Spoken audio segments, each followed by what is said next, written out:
This week, US Vice President J.D. Vance has spread misinformation about laws made in this Scottish Parliament.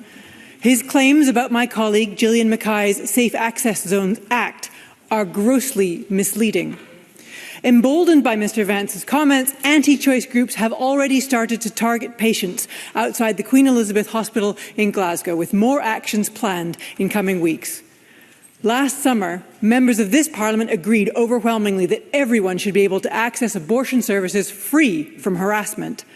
What is the First Minister doing to correct false claims and provide clarity to the public on what buffer zones mean for them? And how will he protect safe access to healthcare in Scotland? First Minister.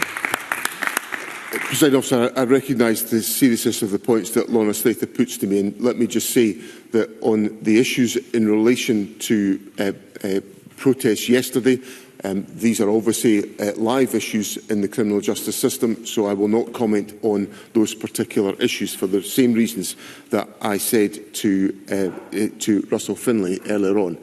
Now, obviously, the remarks made by the Vice President of the United States last week about the Safe Access Zones legislation in Scotland were untrue.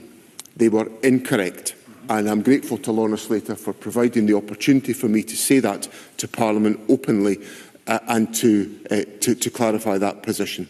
There is the idea that private prayer in an individual's home is in any way contradicted or constrained by this legislation is just not correct.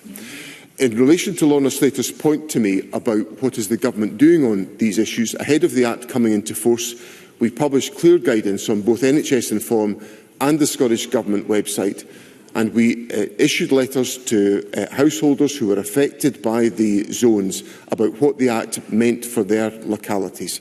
And I would urge anyone with questions to read the online guidance that's available. Yeah. Thank you. Question, Lorna Slater. The White House manufactures mistruths. Tech billionaires profit from them, and bad faith actors spread them. Disinformation is playing an increasingly dangerous role in our communities and in our global politics. Promoting lies and misinformation at home and abroad can have serious consequences for all our communities. Friendly countries do not tell lies about each other. Does the First Minister agree that political leaders everywhere must stand up to disinformation? And will he ask Keir Starmer to demand an urgent apology from the White House when the Prime Minister meets Trump next week? First Minister. Presiding Officer, obviously I think the Prime Minister is well able to engage in dialogue with the President of the United States, and I will obviously I very much welcome the engagement of the Prime Minister in the European dialogue that took place earlier on this week on the situation in Ukraine, which I think was a very welcome step. Yeah. And I welcome what the Prime Minister said last night on the Ukrainian situation into the bargain.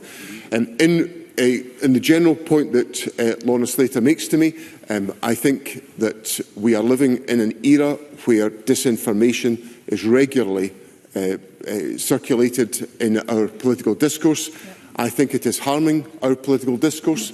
I think we have plenty of evidence of it in this Parliament, and I certainly want to be one of those individuals who stands up for the clarity of information, who speaks truth to Parliament and expresses in detail. Yes, Jackie Bailey, seriously, speaking truth to Parliament, that's what I'm about.